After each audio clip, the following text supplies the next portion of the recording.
I love to be barefoot, and there's definitely the earth is my mother, and when I walk on the earth, I'm walking on my mother's body. That's enough. All right. This is the Rumble Pack.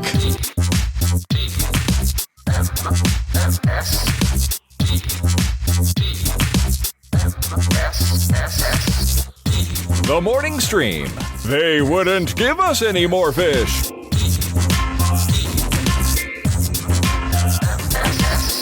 Good morning, everybody. Welcome to TMS. It is Wednesday, March 26th, 2025. My name is Scott Johnson. That guy right there is Brian Ibbett. Good morning.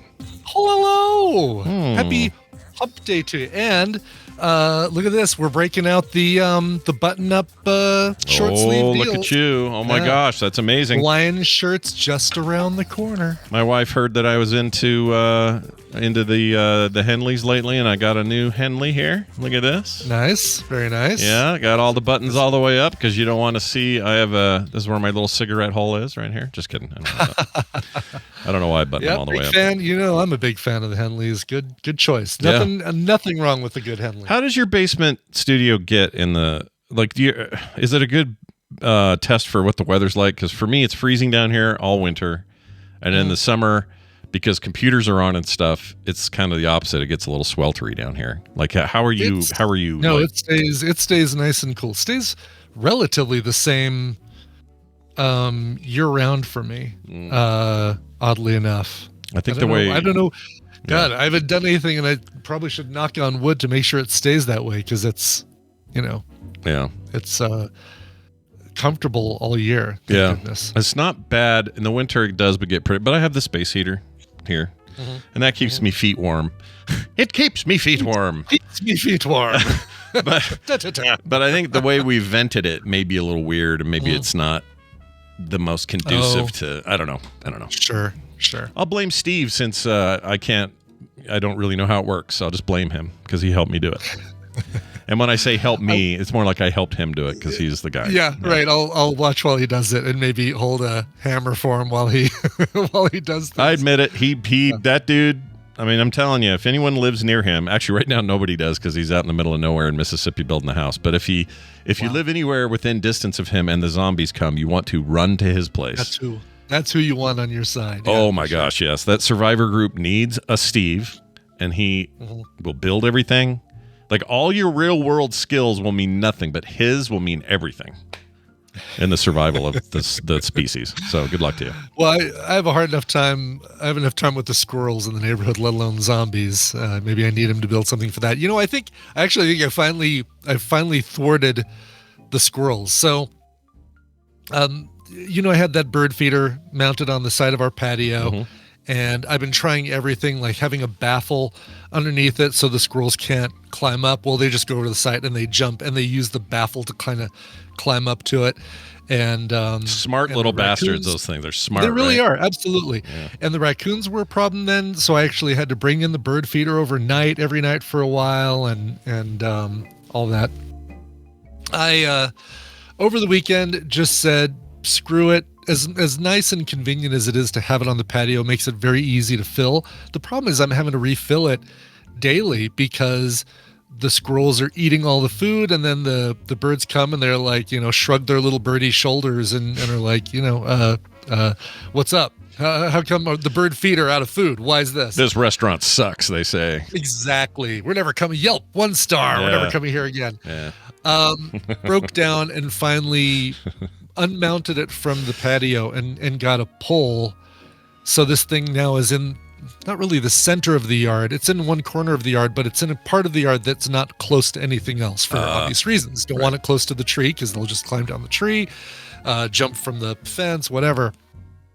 It's kind of in its own little separated area, but what's really nice is it's close to one of our windows in our living room, so we can look out, see the birds on the feeder, get that pleasantry of nature whenever we want. That's nice, and they're all flocking back because now they don't have to deal with squirrel shit. Back. Well, the squirrels were climbing right up that pole and still eating at the feeder and like eating everything. So I know. So I picked up a big 16-inch clear plastic baffle. Looks like it's the top half of 50s UFO. And have that on there, and I just sit there and I watch the squirrels run up the pole, and they look at this weird force field, poke it with their nose, and then they slowly inch their way back down the pole. Now for 3 days, no squirrels, no raccoons, and Tina's laughing at me because now I'm feeling really bad for the squirrels because I see them sadly at the bottom underneath the bird feeder now, eating the little tiny things that the birds discard. Like anything that gets knocked out of the bird feeder bounces off this little shield and then goes down to the ground. And they're like, oh, here's a little seed. And it's like, oh, these squirrels are so damn cute. So I bought a bag of shelled peanuts at Sprouts, and I'm putting a bunch of those out every day. No, that's great. You could do a little, I guess some birds would get those too if they were daring enough, but you could put a little thing down at the bottom that's like squirrel food here, birds up here. Before you know it, that pole is going to be, and every animal is welcome. Here, come get your little section. Exactly. Well, see, the problem is I want to put just enough out there so the squirrels eat all the peanuts during the day, and the raccoons still have no reason to come back to my yard because they dig holes. They're dicks. Yeah, no, they're dicks. They're not going to respect you. You're going to do this nice thing for them. They're not going to do a nice thing back for you. No, exactly. Barry and Bobby Ann have raccoons that come to their backyard nightly, and they're able to, Bobby Ann can pet them and, scratch their little heads, and they'll sit there and eat an apple or something off their deck, and totally domesticated-ish raccoons. Where I'm not to that level yet. I want these things far away. Yeah, they're evil little rats if you don't have a good system for keeping them at bay. But they're also cute as hell, which makes them worse when they're cute. I know. They're so dang adorable. Yeah. I don't know. What? Give me that. I want that arm. Give me that arm over there. No, the red button. You're going to push the red button. Yep. They all talk like Rocket. I wish that were true, because then we would even think they were cooler. My hands don't scan. That's right. Hey, check this out.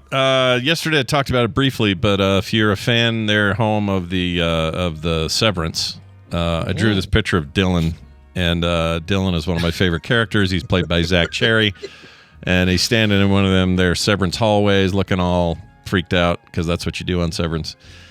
This spoils nothing, by the way. If you haven't seen it, this is just a character in the show. It's just a character, yeah. Exactly. And Dylan is a beloved character. Once you watch the show, if you haven't, you'll be like, oh, I get it. He's great. We love Dylan. And I made this thing. And so a bunch of people said, Scott, put it on the store. And I'm like, really? And it's like, yeah, put it on the store. I want this. And I said, okay, fine. So if you're interested, there is a 8x10 signed by me for free, also free shipping version of this print in the store, frogpants.shop. Head over there and check it out. This will be a limited time thing. I don't know how many we're going to print, but it'll be enough to cover. And like I said, all hand signed, all shipped to you without cost. Even if you're international, you'll get an 8x10 for free in the mail. Super cool. So watch for that. Just finished the Ortbo episode last night. Again, not a spoiler, because you don't know what an Ortbo is until you know what an Ortbo is. That's right. There's lots of words in the show where you could say it to people who don't know, and they would have no idea. Yeah. And then they would see it and go, oh, there's that word Brian was talking about. Yep, exactly. But already, once you know it, you're already in that. You already are experiencing it before you know what the word is. So. You get to the Dylan, let's say the visit stuff. You got to that yet? In there? You know what I'm talking about? I don't know what you're talking. The Dylan visit? Yeah, someone visiting Dylan. Let's put it that way. Oh, in the visit room. Yes, I did get that. Oh my God, so happy to see that person. She's so great, dude. Love her. That actress. Yes. Yeah, I knew you'd like that. So does love her. Yeah, that was a few episodes ago, or at least for us, a couple episodes. Big fan. All right. So anyway, frogpants.shop. Go check it out. Please do it. That would be great. Also, according to Jonathan, who called into the show at voicecast.app/TMS, we are not a show about philosophy and never have been. I'll let him explain. Hi, Scott and Brian. This is about the Tuesday show. Well, I think all of us are, stricken or struck by momentary plights of introspection, not unlike Richard Dreyfuss staring at a pile of mashed potatoes, asking what it all means. I did want to point out that, strictly speaking, nothing to which you referred to as philosophical on today's show had anything to do with philosophy in any way, shape, form, or definition of the term. Thank you, and have a good day. I love this guy. I love this guy. Do too. Everybody needs this guy in their life. Someone like this Totally. guy. Yeah.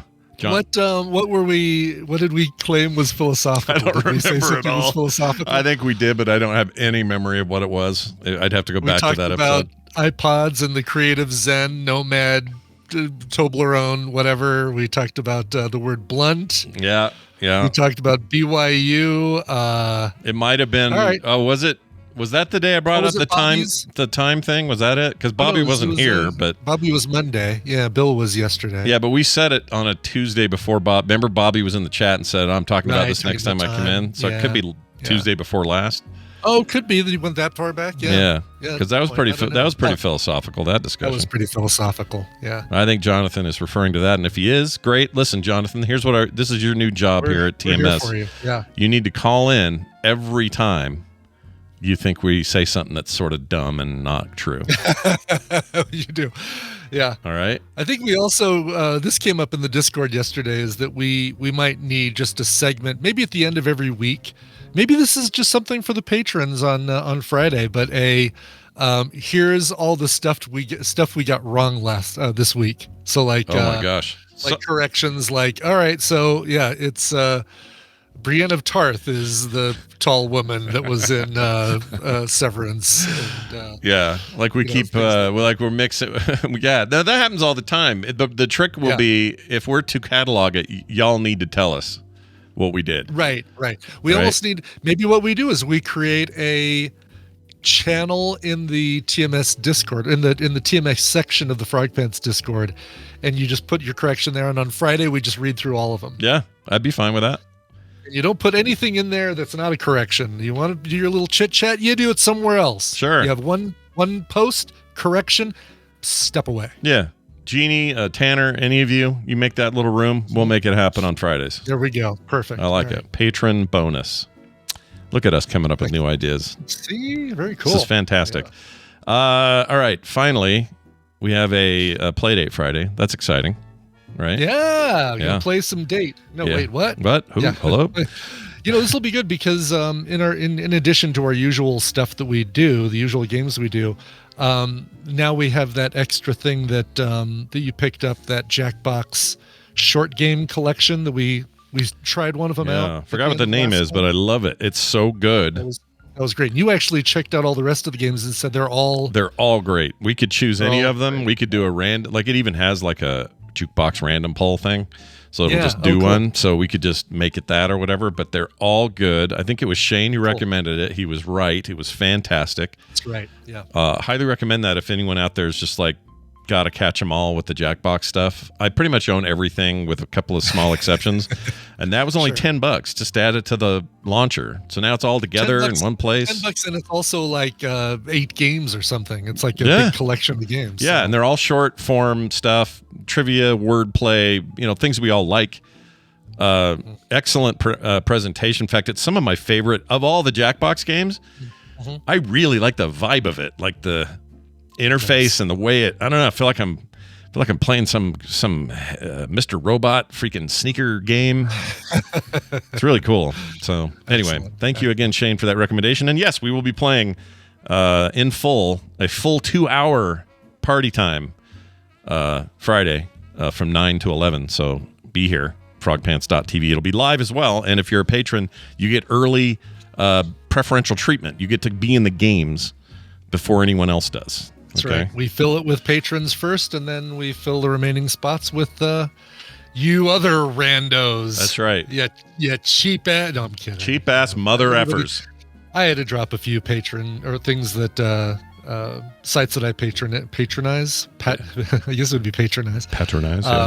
Just to kind of save a little money right now, but it's a bummer because a lot of the ones that I was paying for are these incredible 3D modelers that do these great Marvel superhero statues, some of which are really just excuses for them to draw really outrageous boobs or sculpt really outrageous boobs. What's the most? What's the egregious one there? Do you think? Oh well, not a Marvel character, but was it Tina Armstrong that from Grand Theft Auto? I think. Oh, is that what she's from? Hold on, that sounds right. The flag bikini. Where is she? Yeah, there she is. Tina Armstrong character, dead or alive? That's what it is. The game. Dead or alive just seems like the most egregious. Like, oh yeah, yeah. She was the most bouncy booby video game character maybe ever at the time that Dead or Alive came out.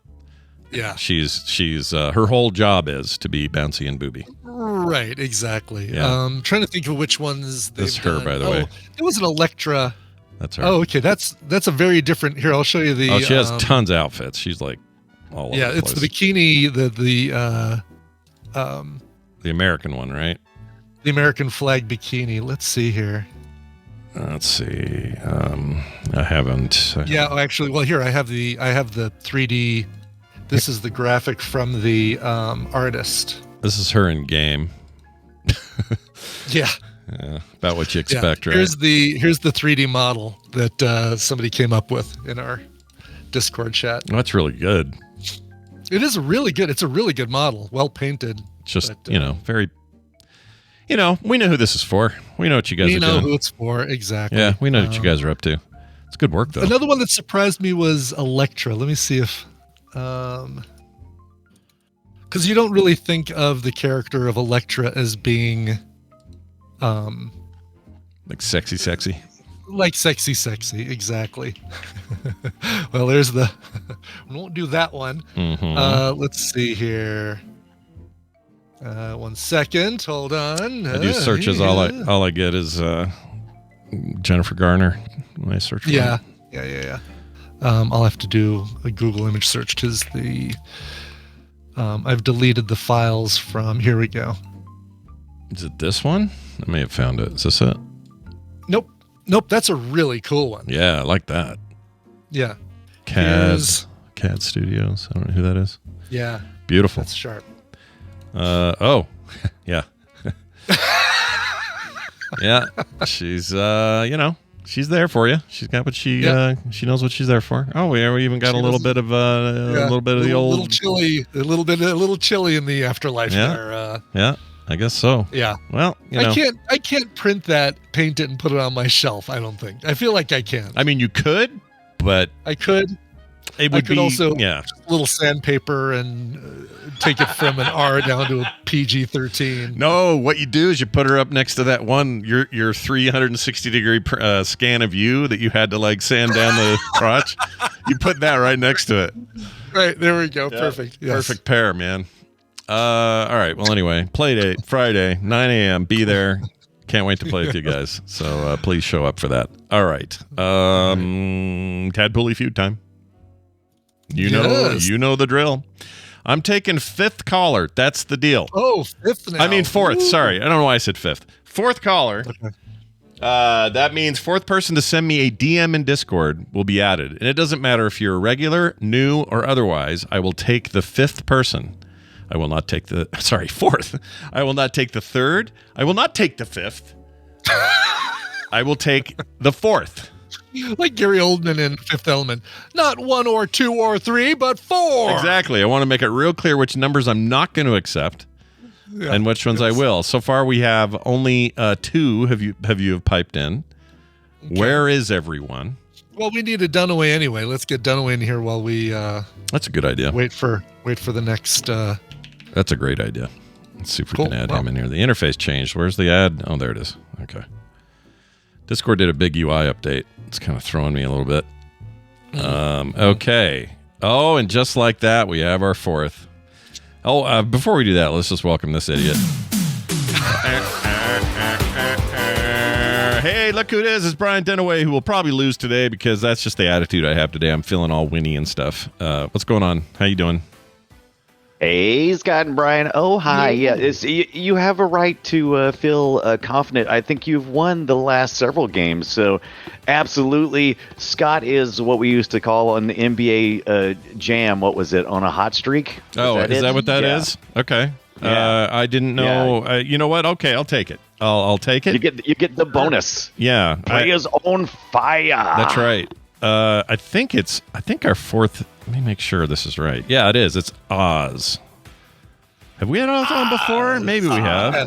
Yeah, remember we've had Oz. Okay, well, good. Well, he's a welcome returner to the thing. Claire and Tally were trying to be fourth. They were 1 and 2. Congratulations, you two. You're just a little too quick on the trigger. But we have Oz on the phone with us. Hi, Oz. How are you? I'm doing all right. How are you? Good. You've been here before, right? I remember that right. You were here before. This isn't the first time. I've been in chat. I've never been on the phone. Okay. Oh, well, it's good to hear your voice, Oz. I think that's what you're always in the chat, so I always think you've been on here voice-wise, but this is your first time. Well, welcome. I'm glad. Okay. I could have sworn you'd been on. Yeah, same with me. It's good to have you here, man. We're going to play a game. Old Brian Ibbett here will explain the rules. That's right. Boy, Ibbett is saucy Ibbett, man. Woo. It was more of an old Brian Ibbett, but apostrophe. Yeah. Okay. You know. It's time to play the Tadpooly Feud. I've surveyed the old tadpool on some nerdy topics, and Scott and Brian will have to predict the answers that they gave us. It's their job to see how many of those answers they can guess. Oz, your job is more important than ever because you're going to be working with either Scott or Brian. If your team wins, you get a prize package that includes Checkmate Showdown and Slaycation Paradise. Ooh, both of the. Oh my gosh, Checkmate Showdown is awesome. It's like the fighting game where your chess pieces battle against each other, right? Kind of. It's like a roguelike-y thing. It's very, very good. I don't know what the other one is. I looked at screenshots from it before. I was like, oh, this looks really cool. Yeah. Well, good. I thought it was a checkmate like you ordered off the mail order, but okay, good. It's a chess term. I got you. Yeah. Like you're ordering from a catalog of check mates. Right. Yeah. Yeah, that's it. Yeah. Your friends from Czechoslovakia. Yes. Love it. Yeah, very good. All right. Scott won't get to play, though, until he actually joins the Tadpooly Feud. I'm in. Have been in. It says... really? Now I'm getting an error. I see Brian. I see waiting for player to catch the parakeet. Here's what it says. I got a message that threw up. It says... Oh, I guess it wants me to... Yeah, reload. It's weird. Never gotten that before. Oh, now I'm getting a real nasty error. Really? Yeah, okay. so I'm getting... Maybe I'll reload here. I'm getting this now. I'll refresh the page. Oh, that's not good at all. An error occurred. Oh, no. All right, let me try it again. Just refresh the page, see what you can do. I'm in now. Oh, there we go. Now I see you. That's weird. I think a thing times out if I get in too early or something. I don't know what that is. Anyway, I'm in now. Anyway, cool. All right, well, let's do this. Put your hands on your buzzers and give me your best answer to this. We asked 439 tadpoolers to name a Las Vegas casino hotel. Scott. The MGM Grand. Ooh, show me the MGM Grand. Number 3, 2 answers will beat it. Brian, have you been to Vegas? When was the last time you were in Vegas? I have never been to Vegas. Yeah, I was wondering. All right. Well, do you know any hotels there? Oh no. I'm gonna go with the Marriott. Yeah. All right. The Marriott Hotel and Casino. Yeah. This should go really well. Show me the Marriott. Yeah. I mean, there are Marriotts there, right? But it's just not right. Yeah. There. And I won't say that 0 people said that because 1 person did say the Marriott. Maybe you did. Dunaway. Maybe I did. Maybe it was me. Yeah. Do you take the survey, Brian, every week? Just curious. Dunaway. Do I know? No. Dunaway. No. You don't do it. I don't either. Yeah. I don't know what that wouldn't actually give us a leg up, would it? Not really. Would it? No, it would give you a leg up in that you'd know the questions that could come up, and so you could think about those. Oh, yeah. Yeah. All right, then we shouldn't look at those. Yeah, we won't look at those surveys. Don't you guys take the survey. Or whoever our contestants are every week, they'll have already taken the survey, so they'll know even what they put in as their answer. Yeah, like Oz here. He could do it. Like Oz, who's now I don't partner. remember what I put in. You don't remember what? Did you take? I know it's been months. Yeah. Did you take the thing? You took the quiz? I did. Yeah. Yeah. And you don't remember. All right. Well, maybe yours will pop up. You never know. It could be in the top 10, man. Maybe. And when I say you, I mean we, because we're in charge now. Brian's screwed up. You guys are a team, and I really like your chances. I am fully okay, Dunaway. If you want to pull up a list of Las can't hear Vegas anything. casino. Oh, Okay.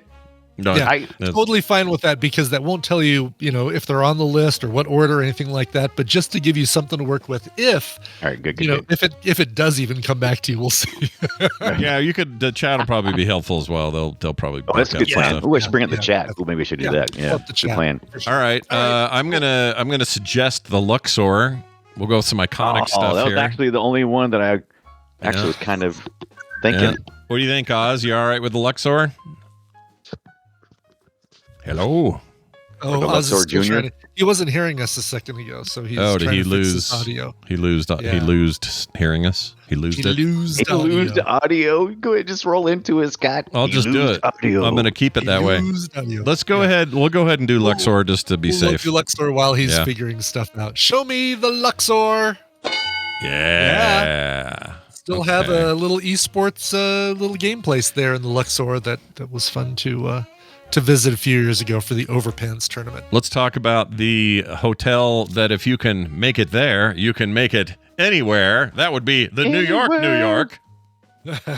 All right. Show me the New York Hotel and Casino. Oh, I am Really shocked by that. Yeah. Okay. Okay, am I that back? one- You're back. Hi. we Hello. hear you. Yep. Hello. just you're in up. time for Scott to blow it. Yeah, I got one wrong. I said New York, and New York lost. was number 22 on the list. Yeah. Here, I'll show. I'm going to send a video so that if you want to see what we're saying. Oh, there you can see go. it. Yeah, you can see the thing. Yeah, so we got Luxor, MGM Grand. We are currently in the lead, but we do have a strike, and Mr. Brian Dunaway over here, Bry guy, as he puts on screen. Well, Right. it's his That's turn. right. That's Let's see what he does. All right, let's see. say- Well, I did. Go ahead. What did you saying? All right. Go, Dunaway, Hey, go. How about I did what Scott said, and I went to hotels.com. Oh, and there just you go. looked up- Nice. Yeah, I just looked up Vegas, and the one that popped in my face and was like, "Hey, how about the Caesar's Palace?" I probably could have guessed that one. I probably could Yeah. have pulled that one out of my butt. Sure. Damn it. Did Caesar live here? Yep. Show me Caesar's Palace. Number 4. You got 4 Nice. points to Scott and Oz's 5, and you're on your way. All right. All right. Keep None of these going. sound like real What else did places. hotels.com suggest to you? Well, I'm looking right now, and I'm trying to see which one is the cheapest. So I'm thinking the Venetian looks pretty cheap. So I'm gonna go next. Everybody stays at the Venetian Resort in Las Vegas, right there on the Strip. Not that All cheap. right. Not cheap at all. Yeah. Show me the Venetian. Really, 167 a night. I mean, not Okay. bad right now, Pretty good but deal. they have Yeah. fluctuating prices. Those same rooms at the Venetian when they had the F1 there were like $4,000 or some ridiculous Yeah. amount of Well, the money. Luxor typically- wants 472. Yeah. That's amazing. If you would have told me those two prices and those two hotels, I would have absolutely flip-flopped them. Same. Yeah. Venetian, I would have said, oh yeah, that's going to be your 400 a night, and Luxor is 100 whatever. So You never can tell with this stuff. They flop around. It's so they really weird. do. It's like, Yeah. like, they'll have like a just a time when they're not selling any rooms. It's like, drop them. Bargain basement these rooms, man. Now, I got to Gross. think, since this is the Tadpool and a bunch of them go to Vegas and we all stay at the frickin' Plaza, the Plaza's on here. So let's do the Plaza. Oh, the Plaza, nice. I mean, I would think so, right? Yeah. All right, show me our home for TMS Vegas, the Plaza. Yeah, number 6 Yeah. on the list. Good points too. Uh, Good job. Not as high as I would have liked it to be for our TMS Vegas, but good points, taking Yeah. you guys up to 11. Kinda- Scott and Oz with 11 points. Iconic to us, and then a bunch of old, I don't know, what were they called? The snack pack, or what were they? What was like Frank The rat- Sinatra? the rat pack. Snack pack. Pack, I love the snack pack. I couldn't think of Rat Pack. That's funny. Anyway, Wasn't that a bunch of Chalamet's, 90s kids? Yeah, the Timothy snack pack. Chalamet is in his entourage. Yeah, there you go. oh, that's a great Yeah, idea. Except they all look like rats, though, so it would be better if Yeah, they were that's Rat true. Packs. Oh, that's not nice. That's what they say. They're rat boys, and they're good looking, sexy rat boys, right? Sexy rat boyfriend. or Yeah, whatever they are, Finn Wolfhard, him, the bear guy, all those guys running around like rats. Jeremy Allen White. Yeah, they're a bunch of rats. All right, All right, Oz. well, Oz, you got answers anything? on the board. You got anything popping into your head? A big casino I'm not thinking of. Bellagio, the big fountain. That's a good one. Yeah, let's do the I've Bellagio. seen that one pop up in the. That is a good one. That's one I could spend every visit. I want to spend like half an hour in front of the Bellagio and just watch the fountains. Yeah, it's real I nice. stayed there once in the tower, and it's I clocked it with my iPhone. It's a half-mile walk between my hotel room and the Starbucks. Damn. Wow. I think that's the farthest. That's the furthest anyone has to go between where they are and a Starbucks. It might be, yes. That's wild, man. You clearly weren't realizing that there was another Starbucks, just one elevator stop down. In your bathroom. Yeah. Right next to the ice machine at the end of the hallway. Yeah. That's great. All right. Show me the Bellagio. There's your number one. Nice. Okay. I wonder where number one was. It seemed crazy that we hadn't hit it yet. That's nuts. Right. How about the Paris? With the big old Eiffel Tower and the whatnot there, the Paris. That's a good one. Yeah. Wasn't that in Con Air? They were all in Con Air. Yeah, that's true. Yeah. Well, I mean, but it featured. You saw it a little longer than the rest. I think you're right. Yeah. It's weird. Where the plane eventually crashed down, but it's weird because Brian. That's all I know about this. That's all I know about the Strip is Con Air. That's my. Well, we always talk about how when they film Vegas, the editing is always so weird because it's like it's always out of order. Yeah, here we are in front of the Flamingo. Blink your eyes, and we're in front of the Wynn. It's like, what are you doing? Right. Where are you on the Strip? Keep naming. Oh yeah. Shit. If someone puts Flamingo on here, I'm gonna vomit. That place is gross. It's gross. All right, show me Paris. Ah, shit. Surprisingly, yeah, Paris was number 26, way down on the list. Surprisingly, that's shocking. I kind of want the Flamingo to be on there now so it can make Scott bleed. I mean, it is a famous old name. It's just such a shit hotel now. You will vomit. You say that. He promised. Will vomit. Yeah. I'll break my streak. You guys ready for my streak on air? This is the best place to break that streak. Is TMS live, right? 100%. Yes, exactly. Put my headphones down, grab that garbage can, and let her rip. So why don't you go ahead and choose this one? If it happens, let's see if I puke. Let's go with it.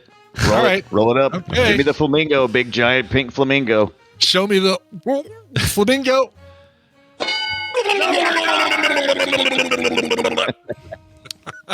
Sorry, I can't break the streak on that. Try it. No. That puts me ahead, Scott. Look at that. You cursed yourself. I 13 really did. units, Ryan, to Scott and Oz's 12. Where else are you going to see Donnie and Marie? Although they're not there anymore, but they were. Not there anymore. Yeah. That's right. Yeah. All right. Well, I'm I going to can't remember go. if there is any good draws for the Flamingo these days. I think there's supposed to be some new, it might be Vanderpump restaurant that people are raving about. I just can't bring myself to eat at a place that's sponsored by a real housewife. Is that's what that is? No. I think that's what that is. She's a real housewife, Vanderpump. Yeah, as real as they get. Right. Yep. Was she one of the ladies yelling at the cat in the meme, or is that a different? No, she was not. That was Kyle Richards, and I can't remember who the other person was. But all right, okay, yeah, I want that cat. Screw those ladies. I want the cat. It's at Paris, by the way. The new Vanderpump restaurant is at Paris. Oh, well, that might be all right then. I like the Paris. It's nice in there. There is a hotel. One of the hotels is becoming a Vanderpump hotel, and I can't remember which one. Oh my God! Yeah. Well, man, you want to know why I don't want to go to Vegas? Yeah. Yeah. Oh, Wayne Newton, I think, is still at the Flamingo. Isn't that Flamingo, still? really? Wait, I thought he had a Wayne residency Newton's there. Still alive? I thought he did. Yeah, Wayne Newton's still around. His face is younger than the rest of him, but he's around. Oh my God, the Cromwell is turning into the Vanderpump Hotel. Wow. Okay. I'm gonna take Cromwell for For no points. I'll take the Cromwell. All right, Dunaway, it's on you still. Yeah, so is you. What have you got? Hey, I'm gonna just because it's a cool name, and if I was going to Vegas, I would have to stop by the Excalibur. Oh, sure. Pull the sword out of that stone. Yeah. $452 right now, by the way. Fully refundable. I'm going to go ahead and get it and then get it refunded. Yeah, do that. Yeah, get some. $452 to stay at the Excalibur? Something must be going on right now. It's got to be, right? Must be, yeah. For somebody who doesn't know anything, I like how this looks. It's got a nice big castle in the middle or something. What is going on? And it's like a round table and have jousting. Yeah. The only hotel with something called the Fun Dungeon in the basement. Yeah. Show me the Excalibur. Yeah, Look at number that. 8. Number 8. Shit. Taking up to 21 points. Damn it. I love that All right. cartoon you just showed, Scott, of Wayne Newton. Yeah, that AI generated image of a Wayne Newton Yeah, mannequin. this is Very cool. Pixar produced Wayne Newton face, and I've never seen less realistic teeth in my life. There's Right. just no Oh, comparing. wow. those Those are two. Oh, I mean, beautiful. the whole- Look at yeah. those things. Look at those things.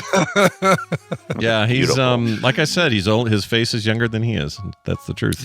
A man, like a mouthful of Legos he's got right there. Hmm. All right, Brian. All right. Cheers to You me. got, Those are beautiful. 3 answers left on the board. I don't like how he went close. from he doesn't know shit about Vegas to he might win this. Well, you did give him a couple answers, you know. Yeah. So You gave me a really good one. I like Yeah. that. All right. So I'm gonna go. I'm gonna go just because I want it to be there. I just feel like this is the cheapest. I feel like this would be the worst place to go if I was in Vegas. I'm gonna go to the Planet Hollywood Resort and Casino. Okay. all right. Oh, Planet Hollywood's really nice. Yeah, it's The nice. Piho. Is it really nice? Yeah, it just it is seems really like nice.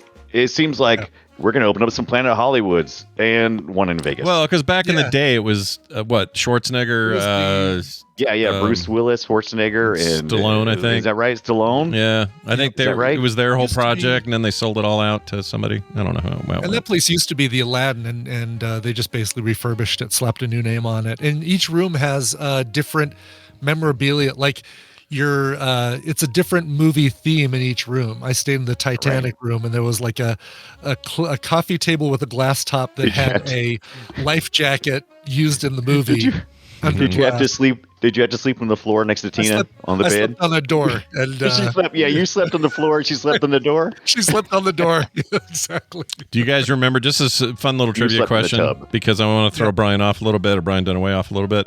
Do you got who remembers the name of the fake casino in the film, the 1995 Scorsese film Casino? I was curious about this. Is that cowboy thing that used to be in all the movies? Is that a real Vegas place at one point in time? Did you just ignore my question, Brian Dunaway? Well, that's what I'm asking. Is it? Are you referring to But it has that in the nothing to movie? do- No, it's a that's fake. real- It's that's a real fake thing. casino. Yeah, that thing you're talking about is real.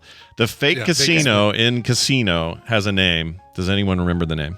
Without looking at Yeah, it I've never seen Casino, People so I in was the chat- assuming it might be people in that. the chat room have it. The answer is the Tangiers. The Tangiers. What was the? Oh. Do you remember the one from Ocean's 13 that Robert De Niro or that Al Pacino was head of? Oh shit. The banks. Very good. Yep, the Oh, bank. good job. Yeah, I forgot that. I love fake casinos in movies. I love it. What's the one that Laura Flynn Boyle got blown off the top of by a gust of wind in the James Caan TV show Las Vegas? I don't know the name. I don't remember. I can't remember that one either. Yeah. But It Never would have watched been. it. It was pretty good. It was a fun show. It was all right for network was it? TV. I never. The only thing I ever saw was the clips they showed on the Soup, including Laura Flynn Boyle getting blown off the top by a gust of wind. I mean, it was a lot like any of these, like a British crime show in a small British town. You're like, Yeah, my gosh, there are 400,000 murders per night in that town because the show has always got a murder to deal with. It's like that. That casino had every possible thing go wrong, go course, right, yeah. guest star. Montecito. That was it. The Montecito. Good job, Montecito. 1980s wiki. Yeah. Montecito. The Montecito. But you wanted the Planet Hollywood Hotel and Casino, Brian, yeah, and that's check what that. you said. Oh yes. Show me the pee hole. No pee hole. No pee hole for Yeah, you. sorry. Yeah. You got to pee somewhere else. All right. Well, Oz, it's back to you and I. We gotta freaking clear this, or at least get number 10. That's right. Exactly. Three more answers on the board. 5, 7, and 10.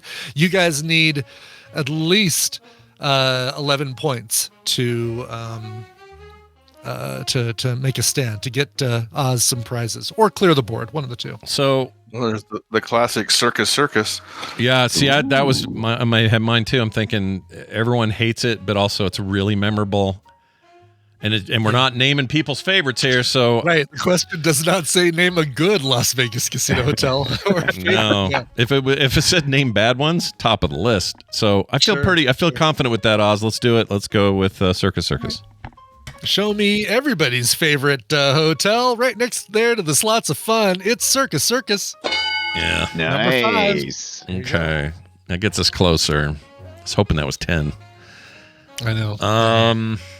What's Last time I was there, I went to the Rio to see Penn and Teller. Oh, Rio's good. Ooh, Yeah, no, that Rio's sounds like good. fun. Although I keep hearing the Rio's in trouble. Is that true? I wonder if they're in trouble. I keep hearing They're that. coming back, I heard. Are they? Okay. There was some, I don't know, some lady who's like a big influencer that just tells you everything going on in Vegas, and she was always barking about how it was like falling apart, and they had to close half of it, and a bunch of people got fired, and there was some corruption. But anyway, whatever all that is, let's do the Rio. Non-director Robert Rodriguez, who sat across from me at the table Monday night, said that they're just wrapped up a $2 million refurbishment or remodel of their rooms. So all hopefully right. they'll come back. And the Rio has the best.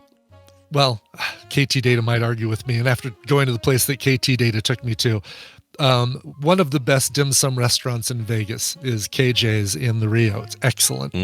Yeah, I always liked the Rio. I never had an issue with it. We saw that the Star Trek convention there. That was fun. We had that podcast thing there. That was good. It's not bad, and it's off strip, so you got a little bit of a distance from kind of the mayhem of the strip. Yeah. You also are far away from the strip. Yeah. All right. Show me the Rio. Oh. Okay, so we're in a situation here where Oz wants these prizes. Yeah. Ryan has 2 answers on the board that he has to get to clear the board to get this right. So even with all the room, knowledge of hotels.com and the Vegas Strip, I am shaky on the last 2. I'm sure you are. For sure. Yeah, I guess look at the chat Look at room. the chat, maybe. Maybe. I thought we already did the Mandalay Bay. Did we not already do that one? Let me see. Mandalay Bay has not been said yet. All right. Feels like the Mandalay Bay would be a good guess, but let me just take a look through here. Okay. Man, these people have a lot of stuff. Is the Dunes? That's a place. Okay. Oh, but I do see a lot of people saying the Tangier. That's the made-up one from. That's I got Casino. Okay. That's Casino. Yeah, the movie Casino. Yeah.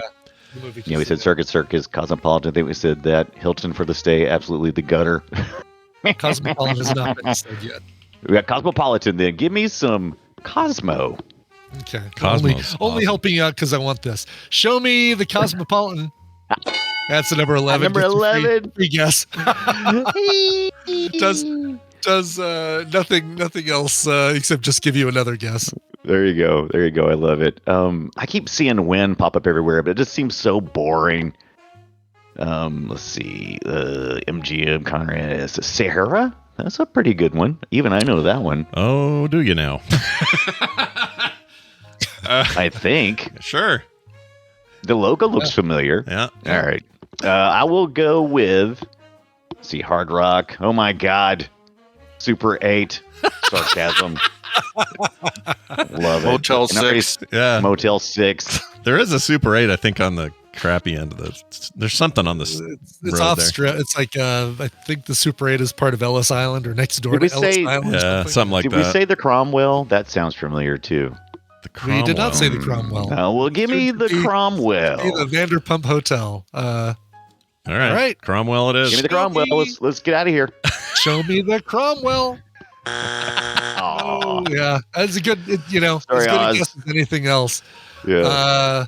What's funny is the last 2 are hotels that are in the process of getting demolished or have already been demolished.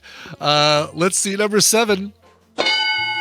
The Mirage. The Mirage. Jeez, turning- I could have pulled that one out of my ass. Man. Where Siegfried and Roy used to be, and is now Yeah, going to be yeah. a Hard Rock hotel with a guitar with laser light strings, and making way for the brand new baseball stadium that's getting added to the Las Vegas Strip.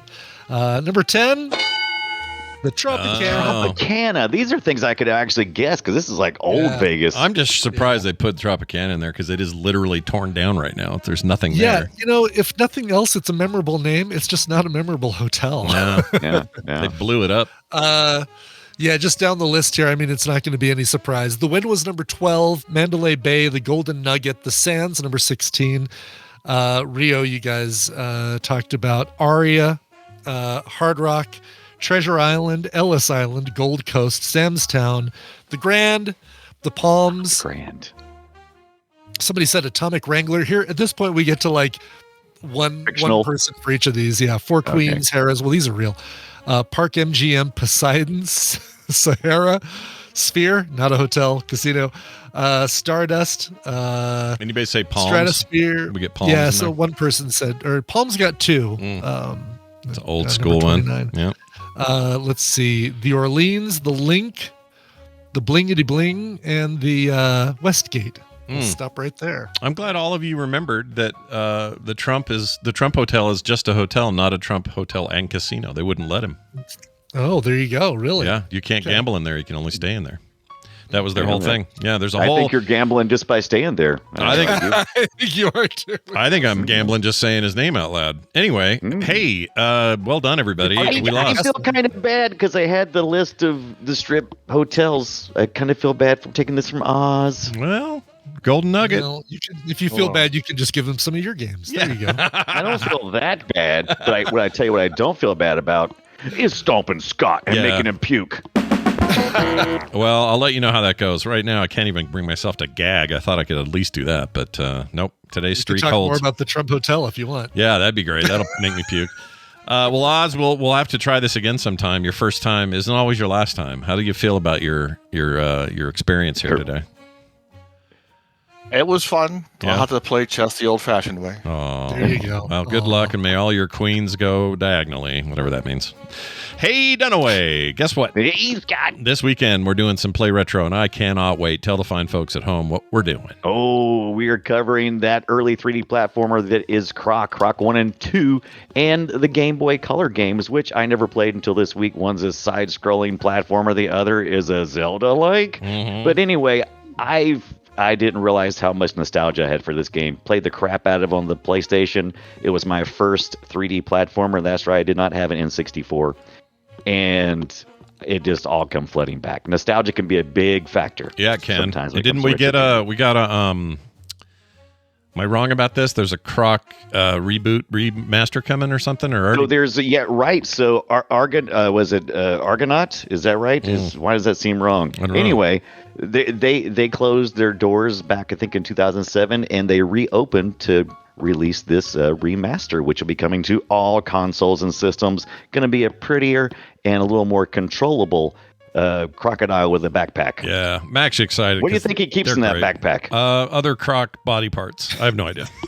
I don't know what he's doing. Yeah, he's a crocodile. You can't guess what they do. Well done. That'll be great. That's 1:30 Mountain Time on Friday. That's tomorrow. No, that's 2 days from now. I don't know why I said it was tomorrow. Jackbox thing you said. What was that? I got to remember the name. You know what? Let me pull it up and I'll give you the name. I think it's like only thing I saw was like Survey something.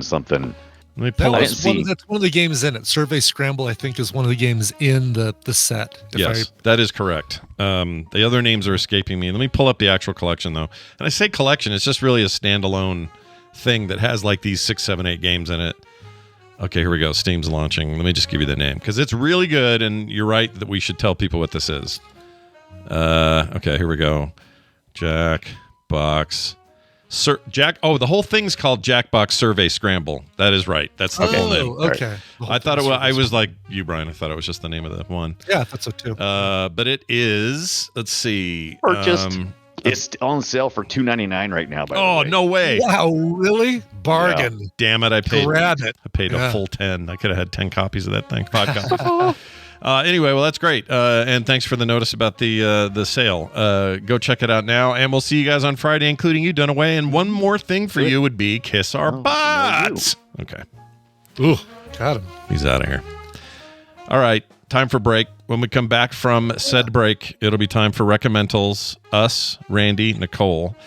Tom's in Japan. Will not be here for a couple of weeks, but we will have the fine folks of our recommendal crew with us.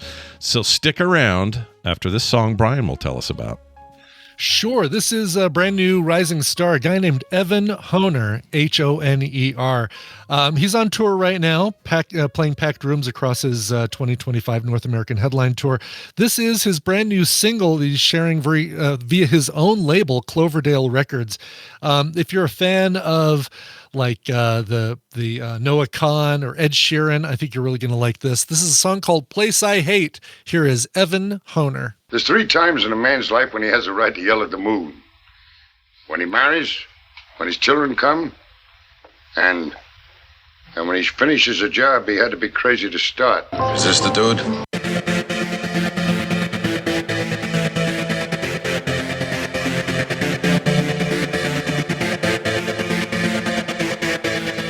And we're back. Who was that again?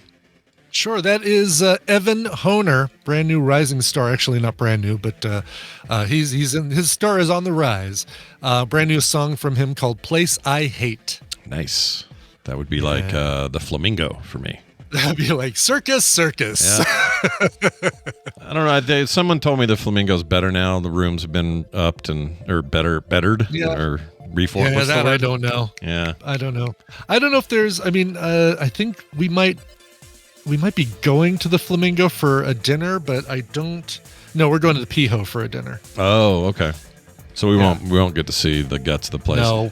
It did used to be though, like back in the day, it felt like that was the place everybody would gather. Is at the Flamingo because it's kind of central at the time, right? And the rooms were cheaper than everything else next to it or around it, so you'd always go there. It was a good proximity location to like say, well, I only need to use the room to sleep, but I want to be in the middle of all of the casinos that I want to spend my time at. All right, the Flamingo was perfect for that because you could, like you said, get in there for cheap. Yeah, I liked it. Sounds like not right now though. What did he say? It was like 400 something. 400 something? Yeah. That's insane.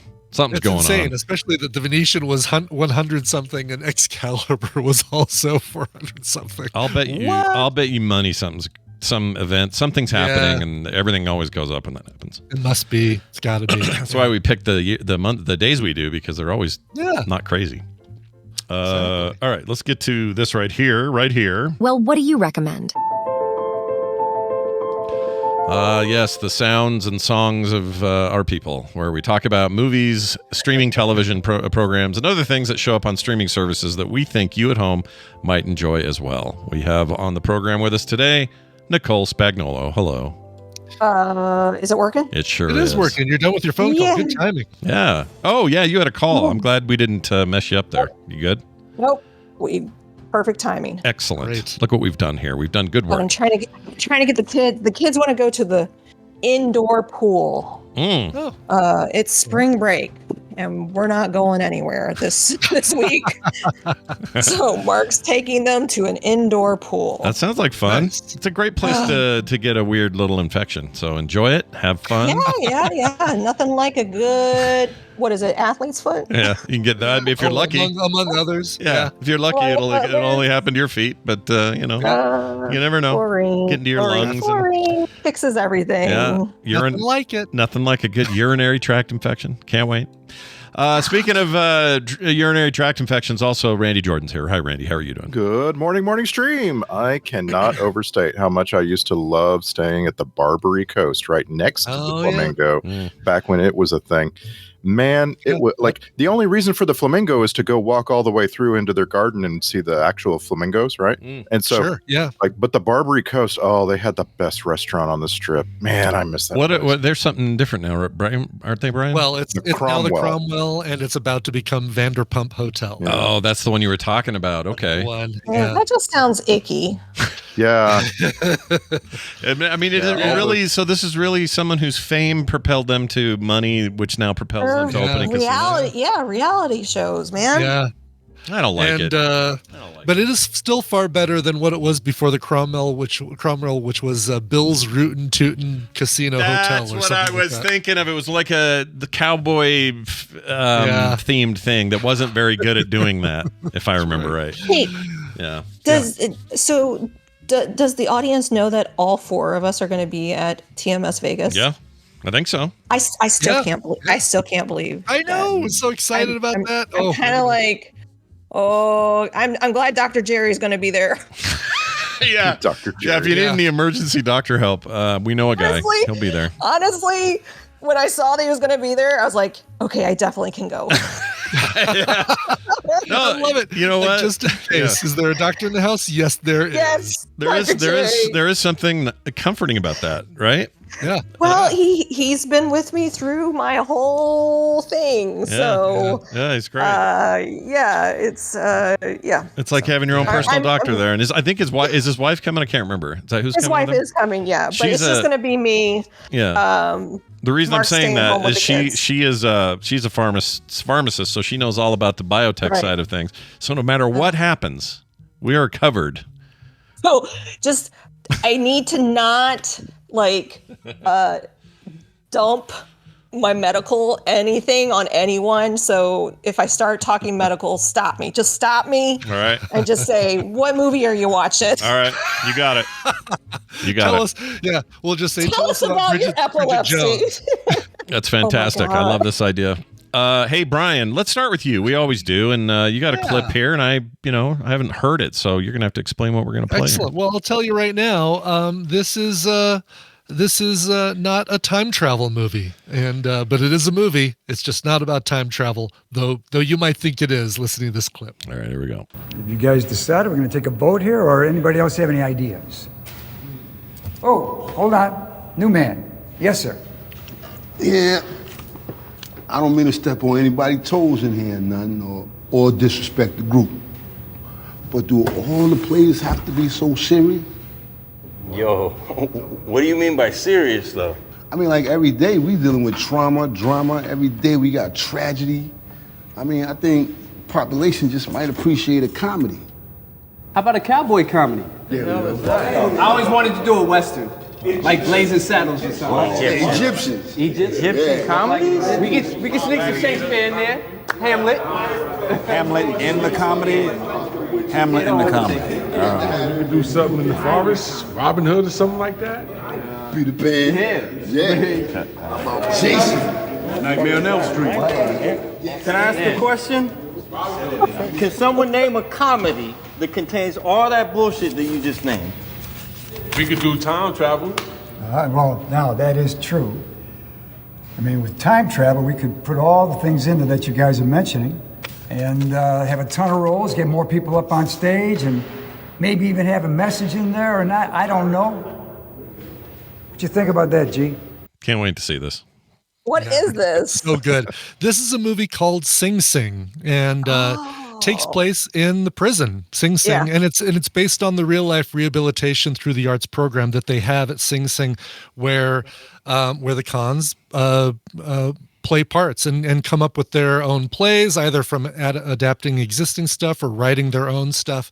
And a lot of the people that you see in this film are formerly incarcerated men who were members of the program. They were members of the rehabilitation through the arts program. So they're getting to act in a story based on where they learned how to act or where they honed their acting skills in Sing Sing in the prison. The big guy in this thing is Coleman Domingo, who can do no wrong. He's one of these guys that once you hear his voice, you instantly know who it is. You heard a little bit in that clip, but he plays Divine G, who is a writer in the prison, a con in the prison, who writes plays and kind of is the not necessarily the leader of the rehabilitation through the arts program, but he's been doing it long enough that they always do his plays. They rely on him for co-direction and things like that. And he was the one who got the nomination for Best Actor. Yeah, at the recent. Do you think in the aftermath of all of that, now that you've seen this, do you think that he should have won, or did he move up the list? I still really liked Chalamet's Bob Dylan the most. Yeah, but is this better than who won, though? Is what I'm saying. Yeah, and I'm trying to remember who was it that won? It was Broken Nose Billy. Yeah. Adrian Brody with the 1 hour long speech. Yeah. Right, exactly. And once again, but not as good as either of these two, really. Yeah. And once again, if the categories made any sense, the best supporting actor would have been in Best Actor. So it doesn't. I don't know. Yeah. Right. Yeah. Right. That's true. This was also nominated for original song and for best adapted screenplay. Unfortunately, it didn't win any of those there, but it has won a bunch of other awards across the awards circuit this last year, including like Gotham Awards and Palme d'Or and stuff like that. So I mean, it's gotten some attention, well-deserved attention. It just dropped on Friday or Saturday on HBO Max or Max. I don't know why I'm saying HBO Max. But we all want to keep saying HBO Max. We do exactly. Dropped on Max last weekend, and as soon as it did, Tina and I made a plan to watch it that night, and it is really, really good. The filming is really interesting. It's got a weird orientation, not 16:9, but something. What is it? Do I have? It's got a different ratio 16, than. Yeah, it's 16 mil. It's shot in 16 millimeter.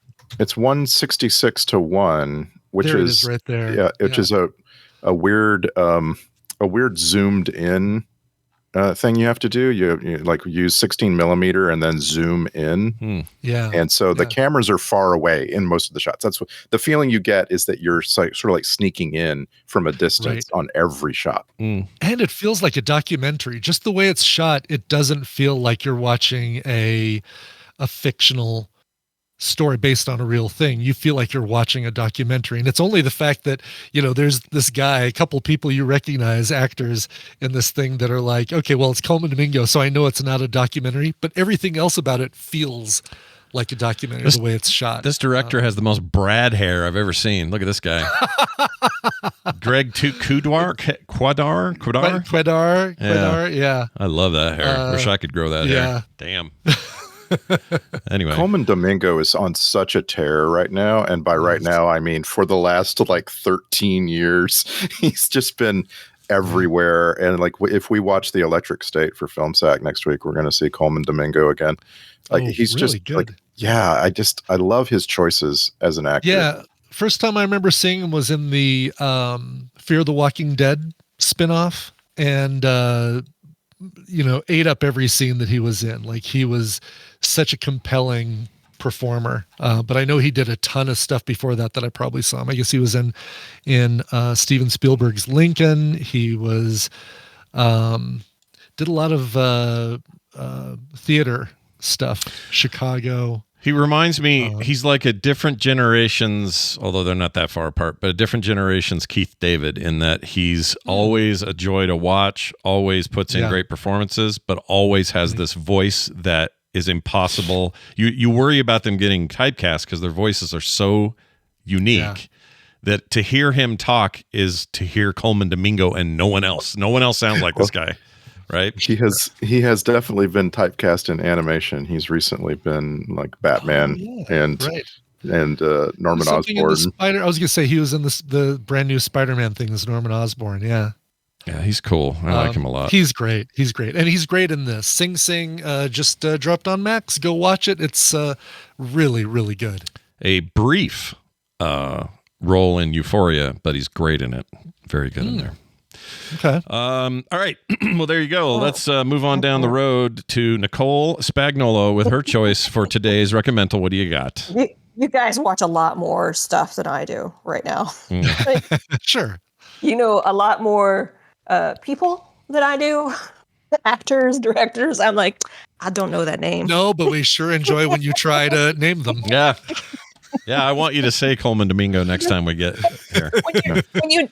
I know I can't be the only one that when I listen to you guys like really get very philosophical about these people, and I'm like, I don't know who they're talking about. I'm sure there are others like that. There've got to be. Yeah. You look up when we're done here. Look up, like, go to YouTube and find a video of Coleman Domingo, and I won't bathe in his voice. Like you'll listen to his voice. It's like ASMR. It's like sunlight. It's like sunlight in the cold day.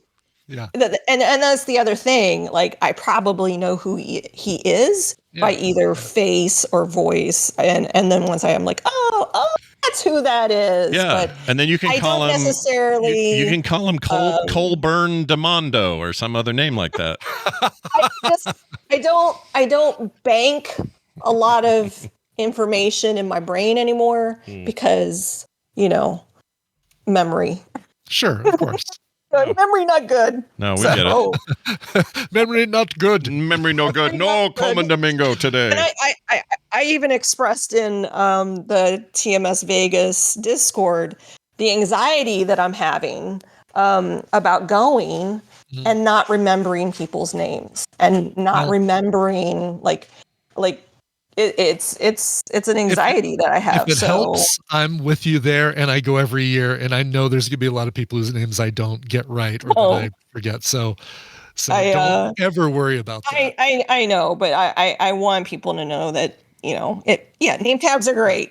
I love it, but even then, I'll go. We'll have them. Have we met? Yeah. Have we met? I'm so sorry. No, it'll be great. We do the same thing every year, though. That's the problem. Yeah, Brian and I, who are supposed to know everybody, hardly know any names. So it'll all work out in the end. All right. Well, let's get to your clip. What'd you end up watching that you want to share? All right. So we'll just start off with I tried to watch something new. I don't know what it is. I've been waking up at like 4 a.m., 5 a.m. So I just had my 5th IVIG infusion with my new nurse. It's my 2nd time with him. He is a giant nerd, and I absolutely love it. He has a star, I could tell because he had a Star Wars tattoo. I was like, oh, I think you're a nerd. And so he's a Dungeons and Dragons DM.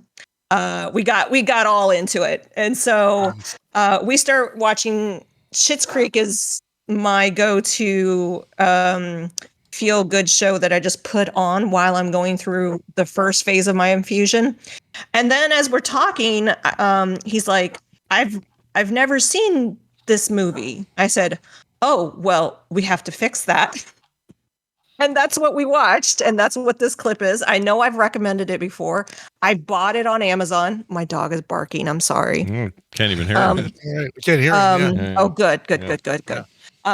And I recommended this instead of the other movie that I tried to watch at 4 a.m. And I was wide awake and I started watching the movie and it put me right to sleep. Well, at 4 a.m., you'd think anything should put you to sleep at 4 o'clock in the morning. I feel like any time of day watching the Bridget Jones movie would put you to sleep. And that's what I was like, because back in the day, I loved Bridget Jones. I just loved those 2 movies. Yeah. And so when I saw that they came out with a 3rd one, is it like Bridget Jones Has a Baby? What's it called? What's it actually called? There's Bridget Jones Mad About the Boy, which is the brand new one. But then there's also Bridget Jones Goes to Jail. Bridget Jones's Baby, I think is just what it's called. Bridget Jones Scared Silly, Scared Crazy. There's 4. Yeah, there's a brand new one that just came out last year or this year even. So the one, and it has Bridget Jones Saves Christmas. McDreamy's in it.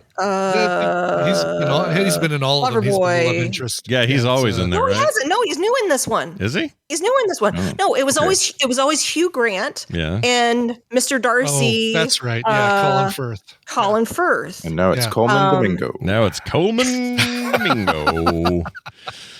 I just, you know what? Just apply all the Ernest Goes Crazy names. Put those at the end. Thank you, Stephanie. Patrick Dempsey, that's it. Yes, and he's brand new to the movies. That's anyway, right. I'm not recommending. He was in the 3rd one and I guess just the 3rd one, just Bridget Jones's Baby. He did not show up in. He does not in the brand new one. I swear to God, there's only 2. I thought there was only 2, there's and then 4. This was. There's 4.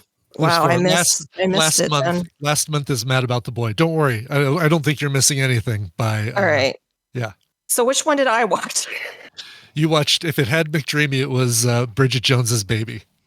Okay, it's terrible. Yeah. So I'm recommending what I'm recommending again, and yeah, we'll talk about it. It's cool. Yeah. All right, here's it's your worth clip. it. Check it out. What do you want? What do you want more than anything in the world? You want the big blue ribbon? Uh-huh, that's what you want. You want red? No, you don't want red. You want yellow? No, you don't want yellow. You want to go home with the blue. What do you see in front of me? What do you see in front of me? You see a big blue ribbon. It's right here in front of you. You want it? You come and you grab it. You get it. She's not get that listening ribbon. to you. She's freaking Well, out. get the busy bee. You want your busy bee. You get your busy bee. You get the busy bee. I need to trim her whiskers. It's in the crate. Where is it? It's in the crate. Why didn't you have it out to begin with? Where's the crate? It's not in here. It's not in here. It should be in the crate. One of my favorite lines Seriously. from this movie because You could clip any minute from this movie. Any minute from this movie. You know what it was. Is nut, walnut, pistachio nut. That is the most stressful couple. Like, I just get stressed listening to them in that clip. Oh my god, they're so good at it. But this is the thing. Great payoff of Parker Posey and Michael Hitchcock being so happy at the end. Sure, They're so calm. sort of. Yeah. Oh my god, They're still freaky as hell. But that's a line we use in the house. If we can't find something, and then when nobody knows, someone will just go, "It's in the crate." We'll just yell it. So it's so funny. Okay, so the movie is called Best in Show. Is it Michael Guest? Christopher Guest. Christopher Guest. It's all right. It's all right. His best friends call him Mike. It's fine. Michael. But so I bought it. I bought it on Amazon just because my nurse had never seen it. And as we're watching Schitt's Creek, and he's loving Moira and Eugene Levy. And that I was like, oh my God, have you seen Best in Show? He's like, oh no. I was like, okay, that's what we're doing. I mean, because I'm sitting there for 12 hours with this guy. Wow. And so I basically give him all of my recommendals. I said, look, I do this podcast and I have a lot of recommendals. So we're going to go through some of them. And that's what we did. I introduced him to Best in Show. He laughed so hard, and it's just a fun. I didn't really like it as much. So Best in Show to me is like what I love about Christopher Guest. Yeah, I wasn't that big of a fan of Waiting for Guffman. Yeah, that's the one I'm currently introducing my kid to his movies, and that's the one I skipped. Yeah. Right? Guffman's all right. Guffman's all right. But for your consideration and mascots, like I feel like for me it goes Best in Show, A Mighty Wind, Waiting for Guffman, and then the other two down quite further away. Yeah. I'm jumping around too, but Spinal Tap has to be in there. Oh, and I guess I didn't even think about Spinal Tap. He didn't direct that though. Yeah. If he directed it, it would. They doing a second one? They are. Yeah. That's sequel's coming out this year. Yeah. Oh my god. Are they having Meathead do the directing again? What's his name? Oh, I don't know. Because he directed the first one. From All in the I can't think of his name. All in the Family. Carl Reiner. Yeah, Rob Reiner. Not Carl. Yeah. If he's coming directed by Reiner, the new one is. Yeah. That's great. Oh my god. Yeah, that gives me so much more hope. Yeah. Yeah. Carl Reiner died. I shouldn't rest his soul. Fran Drescher is coming back for it. Oh my gosh. John Michael Higgins, who you just saw in Best in Show. Paul Schaefer coming back, maybe? Paul Schaefer, Artie Fufkin is back. Yep. And so guest excited. appearances by Paul McCartney, Elton John, Garth Brooks, Questlove, Trisha Yearwood, Chad Smith, and Lars Ulrich. I'm all in. I'm all in. Bring it on. Fantastic. Yep. Yeah. Questlove. That's great. Yeah. Well, that's great. So, this movie rules. I I love this movie. I love it. Yeah. It's just the best. And it's not streaming anywhere where you have to buy it. I bought it. I have so many credits from Amazon for like taking the Amazon day. They give me digital credits for that. So that's how I buy my movies now. I just, but I know I offended a few people in the chat about talking smack about Bridget Jones. And I do apologize for that. I was a big, I read the books and you're a mega fan. Loved it.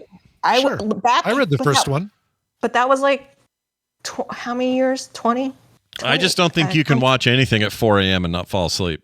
That's what I think. No, with my condition, it's weird. It's like I have an adrenaline thing going on with the IVIG, Gotcha. And so when I wake up, I'm like wide awake. Yeah. And I'm like, is this what normal people like just wake up? Well, this is good though, because if you're up at 4 and you're like, dang it, I need to sleep, just put on another Bridget Jones Diary movie and you'll fall asleep because this is putting you to sleep. It's perfect. There you go. It's Somninex. Yeah. It just Bridget Jones's sleep aid. Yeah. I love it. So I just wanted to apologize to those that really love Bridget Jones. There was one person. Just one person. I too used to be. I just don't like her. I didn't like that movie. It felt very trite. It felt very. I guess they're all kind of trite, but I don't know. I'm just getting old, I guess. I'm sorry I insulted that one Bridget Jones movie. Here, let me apologize by insulting all of them. They're all trite. Every damn one of them. By the way, Best in Show is streaming on Canopy. I have never used Canopy, but more often than not, I'm seeing Canopy as an option for stuff. Yeah. But eventually, they're going to take that away. So use it while you can. I don't even know what Canopy is.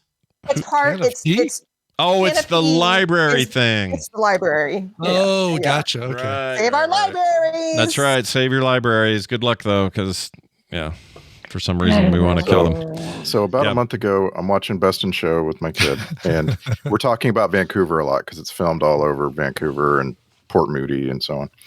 And I keep asking him every time a new character comes on, I keep asking him if he recognizes them because they're all people he's seen in other things. They're just way younger in this movie, right? And he doesn't get it. He doesn't know. And there was one person in this whole movie that Will was like, I know exactly who that is. And it was Will. She does the Discover card commercials. No, it was Will Sasso. Oh, and he has one line in the movie at the freaking fishing shack. At the fishing shack. But we had also just been watching Georgie and Mandy's First Marriage, and Will Sasso is the father-in-law. And he hasn't changed, I guess, in 35 years. Oh my God, that's funny. Looks exactly the same now. He's always been kind of bald, Kind of bald or full bald? 30, no, 25. He had 25 years. in the movie, I think he has some side, but he's bald on top. So Gotcha. But yeah. I've got. I. Let me tell you something. I'm feeling the wind more right up here than ever in my life. Right here. Yeah. I'm getting. It's a nice little pate going on. Little pate back there. One of us. What is pate? It's like your bald pate. It's like your visible head, I guess. I don't know how you define pate. Top of your head. It's the top of your head. Is the pate Is that what it's called? Is your pate. Your pate is the top? I didn't know that. I always thought it was like, because sometimes you hear somebody say, they're bald pate, and I thought it just meant like they're bald, and that's. Oh, that's what I never knew. That's what that was called. Yeah, I don't know. I don't know. I'm no expert in this field. In the field of pates. A spread made from goose liver and that's pate. Pate, pate, penne, peen. Interesting. Creamy peen. Hey, well, if you ever want to do a hair transplant, I'll give you some of my hair. Okay. You got good hair. I'll take it. Let's do this in Vegas. I think that's a great idea. Yeah. This is awesome. Let's go. Sitting for 12 hours for something, you can have some hair removed and transplanted over to Scott. Why not? Take some of mine. I got plenty. Hey, Randy, give us your hot package this week. What do you got for us? Same thing I say every week, Pinky. We're watching things that are uplifting and fun, and trying to ignore the news. Okay. So this is a new thing. It's a new reality show. It's a new reality show. Okay, fair enough. Here you go. Meet Ben. Ben thinks he's about to compete in a new reality show, but quality TV contestants. That music makes me want to set fire to something. I don't know why. I kind of, yeah. So Tell me why I should watch They made a new this. season of the Joe Schmo Show. Yeah. And like a good 10 years after the third one. And also, it's a couple years now after Jury Duty. They actually held this show when Jury Duty came out. They were about to put this show out, and they were like, "No, that's too on the nose here." It's kind of shocking how much it has in common with Jury Duty, but the people who put together this season of the Joe Schmo Show went to such great lengths to make it stand out, to make it have differences and things that you would never expect. And of course, the whole thing comes down to the guy that they cast as the unsuspecting real person. And he is freaking perfect. He is so cool and so generous and nice. And it's just awesome how they, found this guy, and he doesn't they have one pseudo celebrity in here, which is the Lipnicki kid from Jerry Maguire, who's not a kid anymore. Oh my gosh, we got a lot of what's her name references today. Bridget Jones, Renee Zellweger, Renee Zellweger showing up at everything we're talking about. Anyway, the hostess that you just heard is Kat Deely. It's really, really important that the main guy Ben here doesn't know who that is. She's a TV presenter from England. And everyone is so freaking all in. They are having the time of their lives. They found the perfect guy to do this with. And the whole way, it's all leading to them giving him $100,000 and the victory in this fake reality show. Aww.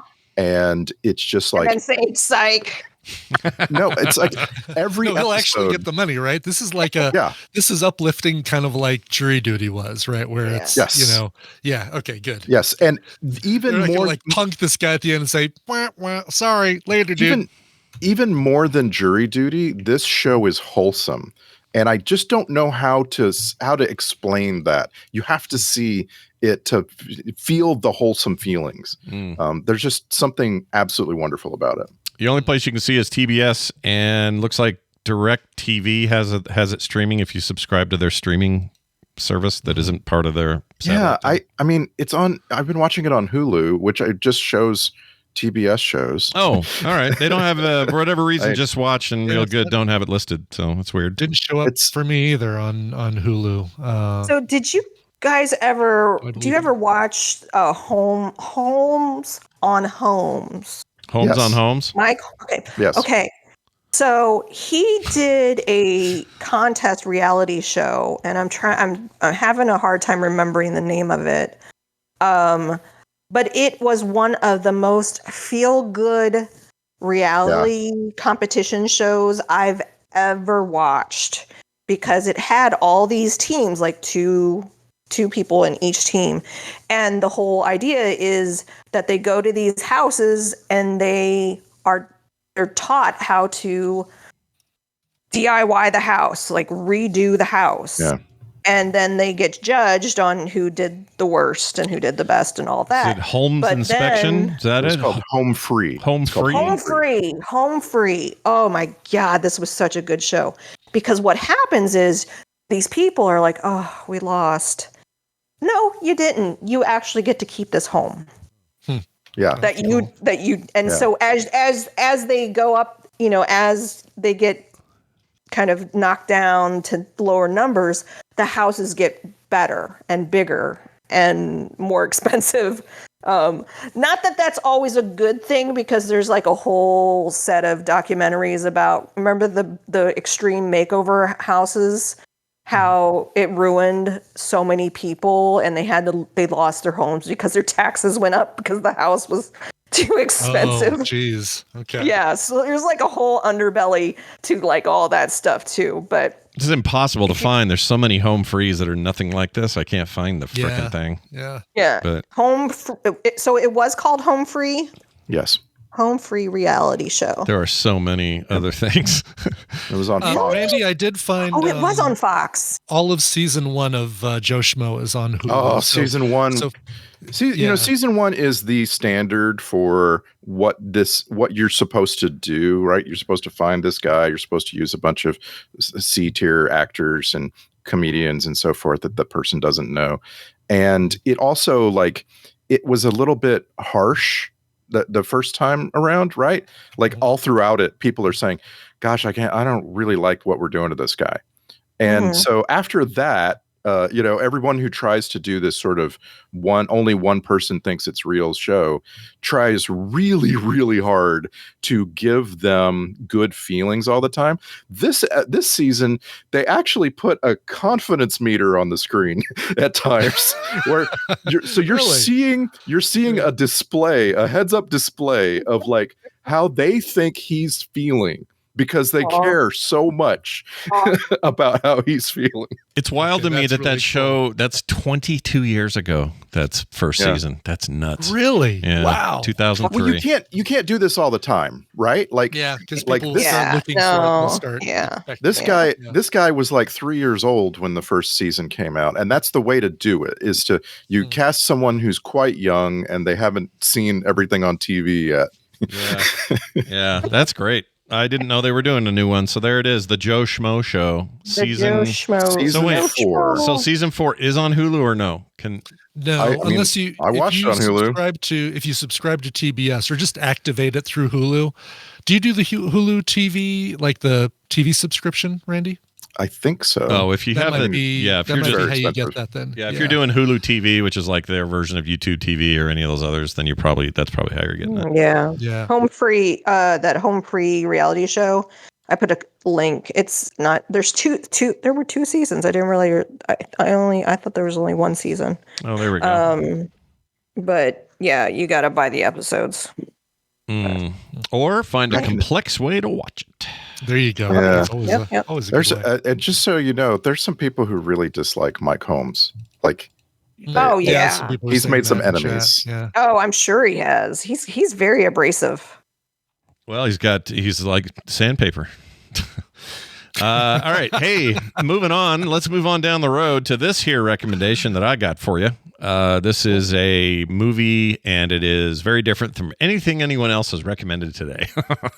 And it's also one Brian almost recommended, but because we'd both seen it, he said, "You take it." And I said, "All right, I will." It's one I've been wanting to see since it was announced. I'm very happy I saw it. I have so many thoughts. I will only share some, but here's my clip. If God is real and he watches when we masturbate, and he has such a fragile ego that he only helps us when we beg him and shower him with praise, and he hates gay people for being what he made them to be, well, that's terrifying. If there's no God, and we're just horny microscopic ants floating on a rock through space with no divine purpose and no hope to achieve eternal life, well, that's terrifying too. It sure is. That right there. I want to watch this. That was Heretic. I almost watched this instead of Bridget Jones. At 4 but I knew it would definitely keep me awake. Yeah. Probably a good idea not to watch that at 4 in the morning. Yeah. If you wanted to stay up at 4, I got a recommendation for you guys. It's Heretic. This is the 2024 horror film directed by Scott Beck and Brian Woods, starring Hugh Grant, Sophie Thatcher, and Chloe East, all of which are fantastic in this. It's the story of these 2 girls who are Mormon missionaries. Ironically, both actresses grew up in Mormon families, so they've got some history here. And I think it adds to the authenticity of it. Myself, having grown up in a Mormon family and lived in Utah my entire life, there's a lot of stuff here that is correct in terms of references. There are a couple that are completely dumb and are not correct, which they're mostly small things, but it's like who would go look for the girls? It doesn't work that way. It's a whole other thing. But anyway, it doesn't matter. I was wondering about that. Yeah, I was wondering about those things in there that you'd have experience with. Yeah, there's little things like that where you're just like, it's fine. It's a movie. You don't have to get everything right. But they get an astonishing amount of things correct in terms of references and knowledge, and I appreciated that. I don't know if the co-writers or anybody here was raised in any particular religious way, but and you might think, well, is this whole thing just going after Mormons? No, it's going after religion in general, but also it's a horror movie with a villain, and the villain is the we'll put it this way, he is the result of religious confusion, where there's so many sects in this world and everybody claims to be the correct one. And when somebody studies all of that too hard, perhaps they'll have a bit of a break. Let's put it that way. Yeah. He is fantastic in this. Hugh Grant is amazing in it.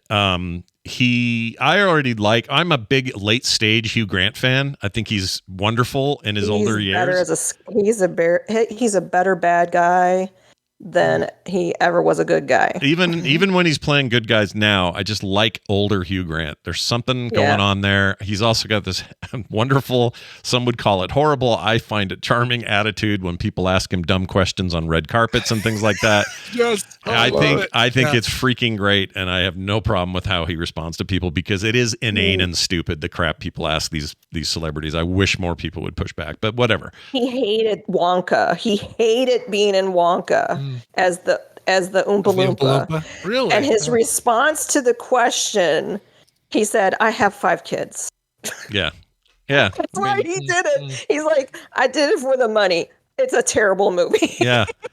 He's just got this. I hated my role in this movie. I can't believe I did it, but I did it for the money. I mean, maybe back in the day he had all these things. I think About a Boy was, maybe some of that in the way he would play characters or whatever. But now he gets to really shine. The stuff he did in The Gentleman is fantastic. The movie, not the TV show based on the film, the Guy Ritchie movie. Just love him. I loved him in the D&D movie. Stephanie has a good question. Is Heretic gory or violent? Intermittently, maybe. I mean, Brian, you can help me with this. I felt like it wasn't. It's not like egregiously gory. It's not egregiously gory, but there's a little bit of violence and some gore, but not. But the movie doesn't. But not like Saw. No. Okay. No, so nothing like that. No. This is more of a psychological thriller than anything. Brief and impactful, but not. Okay. Yeah. In fact, I think that's what makes those moments a little bit more hardcore, is because they are brief and they are rare. And they really punctuate where things are at for these characters. So it actually, it's one of the things I like about the movie is it doesn't just do a bunch of cheap thrills. It kind of earns where it ends up. Some people think the ending's a little off the rails. I see what they mean. I liked it though. I liked it overall. If I haven't mentioned this yet, I think this is an awesome movie. And a huge part of it hinges on the performances of these people. Sophie Thatcher's star is already on the rise, but I haven't heard enough about Chloe East. She's fantastic in this. No, she's great. God, and they write these two characters to not be just little carbon copies of each other like they could be, but very different, street smarts and kind of where they come from as they're introduced to the Hugh Grant character. Yeah. It's really cool. Yeah, and if anything, this is like in the long run of your Damien style, The Nun, movies about religious horror, the Exorcist, like this can fit in that shelf, wherever that shelf category is at the library. This movie's probably in that pantheon, but it does it in so many unique ways. It does it in a bunch of modern ways. There's a whole like chunk of this that's about the origin of the board game Monopoly that I did not freaking know, and I thought the movie I thought it made it up. So I went and looked it up, and I was like, "Holy shit!" Don't you remember when I recommended the games that made us? No, on the History Channel. No, I don't remember. They go through the whole. Yeah, I missed original. I don't think I saw it, but it was crazy. That to me was crazy. So they go into all that. Yeah. That's all used metaphorically in the movie. They if you are worried, let me speak to religiously minded people. If you are worried that this movie is going to try to challenge your faith, it will. Okay, it's what its job is to do. It's going to make you ask yourself some questions, and probably someone in your local leadership has told you, "Oh, don't see this movie. It's designed to wreck your faith." I would argue that that's proof that you probably ought to see it, because it does ask some hard questions. Now, it doesn't mean that you're going to come out of there going, "Oh, everything I thought was a lie." Blah blah. You're not going to. Maybe you will. Maybe you won't. Right. I want you to kind of just try to get over yourself a little bit with that if you can, because just under that veneer are real questions about how humans control each other or attempt to. And it's more of a humanity tale than it is anything. And by the end of it, you're going to appreciate these performances and its direction and its overall heft is just very, very well done. Nitpick about the ending if you want, in terms of just it feeling a little unending, maybe. There's even a little bit of a haunted house aspect, even though it's not a haunted house in the form of haunted houses that you're used to in horror movies. More like it's like an escape room. It's like an escape. It's a house of horrors more than a. It reminds me. Yeah. It reminds me of the scene in Labyrinth when she has to pick the two doors. It's a little like that. Yeah. It's a little like that, except in Labyrinth, you have big, magical, long, it doesn't quite work the way that works. And, and this thing doesn't do anything supernatural. There are a couple of moments where you're like, maybe that was supernatural, or maybe it wasn't, which is the point. You're supposed to be questioning what you see is one person's miracle is another person understanding that the moon is sometimes in front of the sun and creates an eclipse. And we know the science. It's like that kind of stuff. And it does just I think a really masterful job of it. I can't wait to see what these directors do next. Like to me, this is just really, really sound, amazing stuff. And anyway, it's really good. I really liked it. And it's got great use of the song "The Air That I Breathe" by the Hollies. Oh yeah, you'll think of Creep very differently. Yes, you will. Yeah, I didn't know that either. That was a new thing for me. Yeah. So there's a bunch of stuff like that where I immediately went down rabbit holes after I watched it. First thing I did was I texted Brian and I go, I didn't know this was going to be such a freaking escape room, but it is. Yeah. But not in a. I can't wait to watch it. Not a like you are not going to go into this and come out going, oh, they just made another supernatural Saw or even that. They're not going to get any of those things. It's going to make you think. It's going to make you. It's going to make you really appreciate Hugh Grant. Is this the kind of movie that you'll be thinking about probably 3 months from now, and every once in a while it'll creep in? Yeah, I've been thinking about it since I saw it. I've been thinking about what it would take to build a special lock on the house. So Scott, I have a request for you, and that is, can you speak to Heretic with regard to maybe someone who might be close to me who has a great deal of anxiety, and specifically anxiety about violence towards women? So here's the good news. It kind of doesn't matter who these could have been to men. The important part about them being women is actually one of the most accurate things they do in the movie. Sister missionaries are not allowed to go into men's homes without another woman present. It's a big time rule. And there's a big part of that. There's a big discussion about that in this movie. It's a really important aspect of the movie. And she's baking a blueberry pie. Yeah, that whole thing. So there are feelings. I'll say this, Randy, because I know what you're getting at. There are feelings early on in this thing where, oh boy, this is going to be men are stronger than women, and these women aren't going to have a chance, and it's going to be very sort of gender dominant male. There is that feeling going into it, but it doesn't retain it or need it. Like by the end of this thing, it could have been a baseball player and a banjo player together at last down in the basement trying to figure out what the hell we're doing. Like it doesn't really come down to those issues or specifically violence toward them or sexual violence. It's not that at all. It's mental violence isn't the right word either, but it's this mental manipulation. It's manipulation and mental power challenge. It sounds like it's like a almost like a Rubik's cube of religion. Like, can you figure figure this out? Also, how far are you willing to go for your faith? And what's the line that you would draw? And at what point do you what point do you just say, yep, I believe, so therefore whatever happens now is all part of the plan, or you know what, I only believe to a certain point, so if it's going to go past this, I'm out of here. Like those kinds of things. And so it really does tap into some primal sort of human nature, control versus. But I would probably say, if you don't like seeing women in peril, then don't watch it. I would say if you don't like seeing people in peril, don't watch it. Yeah, it is perilous. These people are in peril, but it isn't like, I'm trying to just think of a good comparison. I didn't see that. I didn't see that one with what's her name as a nun.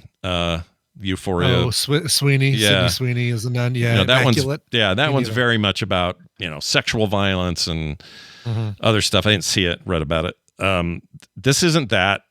It's just honestly the two people I would warn would be people who don't like horror movies, and then people who don't like to think too hard about what's real or what isn't real.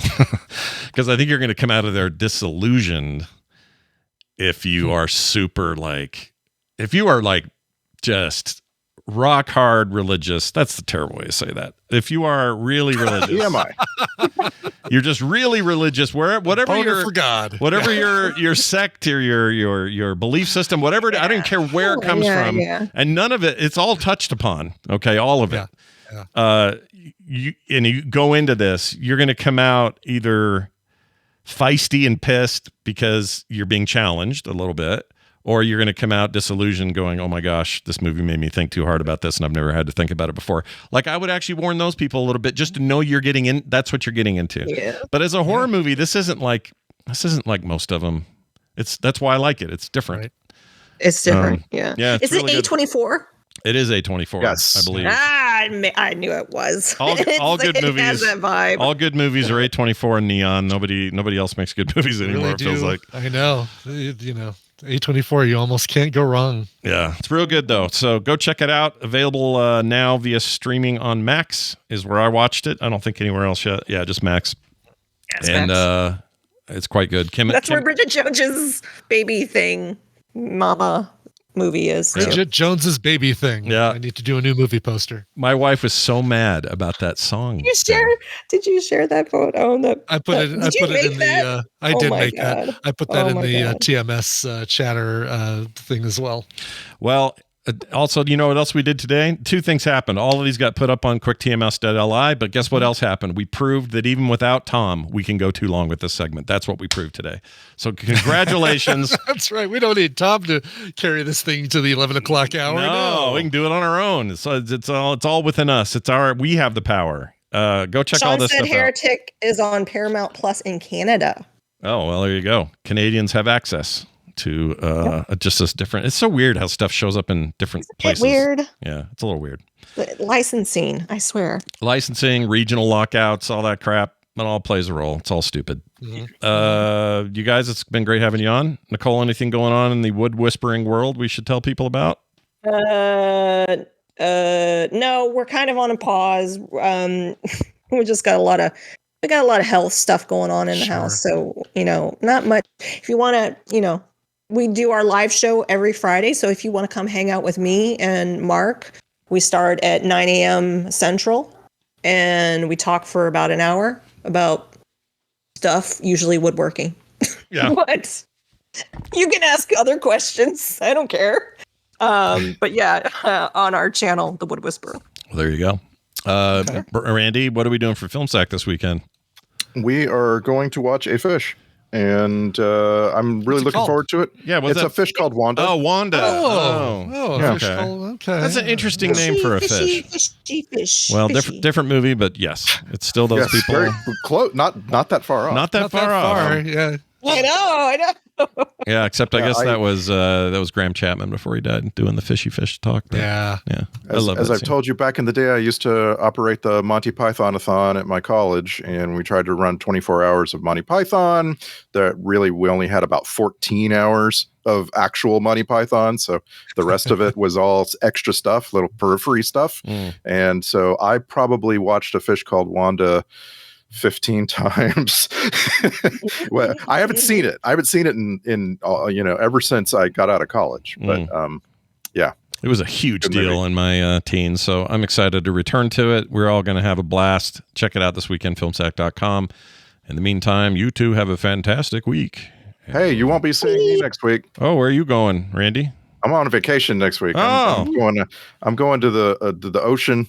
I'm going to sit and read a book. Nice. You got your very nice. Got your flippy floppies on. Get out there, man. Take it. It's yours. Yeah, I'll be back with another avoiding the real news, uplifting recommendal in 2 weeks. Sweet. Well, let us know how it goes. We'll see you soon.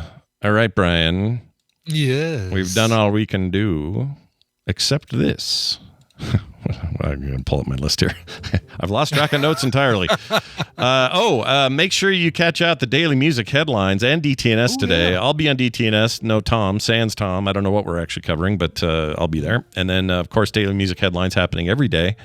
With the exception I recorded of a bunch of stories today, and I don't know how many of them will actually make it into the show because I'm guessing it's more than 5 minutes. So I told Hammond which ones he could cut if we needed to. Oh, having an editor is the best thing, man. It really is. Yeah, for that's sure. Great. Well, check that out if you haven't already heard it. Brand new show, doing awesome. The daily music headlines. And, of course, Daily Tech News Show later today. Me, who will be there? Probably Roger and probably Sarah. And who else? I guess that's it. Unless they have a guest. I don't know who's on today. I have no idea. They haven't told me. I don't know. I'll just be show as up. much a surprise to Scott as it is to everybody else. I'll just show up and do what I got to do. That's it for the show. Frogpants.com/TMS for all our stuff. Are you trying to contact us, submit song requests, all those fun things? Are you trying to find TMS Vegas tickets? All of it can be found at frogpants.com/TMS. Just click the links. They'll take you where you need to go. It's going to do it for us. Brian, let's play a song and get the F out. Sure. How about one for our friend Icor? He says, "Dear Spittle and Brittle, how are y'all doing? Nothing special happening, so just checking in. Like Elmo. I came across some cool covers from the Melodica Brothers and wanted to share. I assume Brian has heard of them because they do nothing but covers. I have. I am not a big fan of the original Through the Fire and the Flames by Dragon Force, but I rather like this slowed down cover. Feel free to play it whenever you don't have another request. Dispose of the Bordeaux, bro. Kevin, a.k.a. Icor." Oh, we love Icor. Although I haven't seen him in chat in a while. Is he in there today? It's been a bit. I don't know if he was. I want to say he was here yesterday or the day before. Yeah. I know I've seen him in the last couple of days. But Might have been. I feel like something in Yeah. work's got him busy or something. We haven't seen him as much. Maybe. Yeah. Melodic Brothers, fantastic. And yeah, I love their takes on things. Some of their stuff is really wacky, like new wavy kind of sound. This one is not. This one is more like acoustic, and it's great. It is, as it's described, a slower version of Through the Fire and Flames, originally by Dragon Force. More acoustic on this one, and I think you're all going to love it. Here are the Melodica Brothers. Well, well, well, look at you listening to me speaking to you. Find more great shows and goodies at frogpants.com. Yeah. Well, it seems that our first posture must be one of containment.